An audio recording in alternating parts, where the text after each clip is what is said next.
Well, we are seeing a pretty big thaw this week. I'm sure you've all noticed. So the folks who grow the grapes are seeing what last month's deep freeze left behind. Now the answer is not pretty good here for some of them. 2 on your side's Jennifer Stanonis went along with them in Chautauqua County.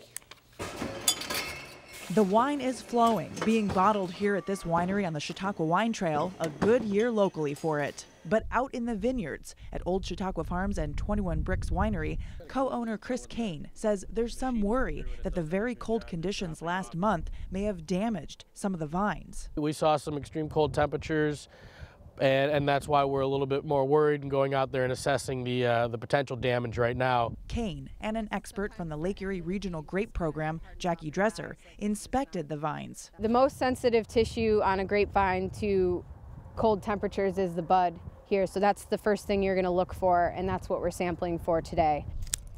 Collecting samples, and then we take them into the lab. We cut them and look at the buds to see if they're still green and going to be productive going into the growing season. And looking at many of the vines, results show some damage. Seen about as high as 25% bud death in some of the vineyards, but that's what I would say. That's not that bad. That's because there are adjustments that can be made to still get enough product made. We'll trim them back and leave a certain amount of buds. The grapes yield more than we like to actually produce. When you do have damage, you're just less selective and you're not able to manipulate as much to increase the overall quality because you don't have as high a yield.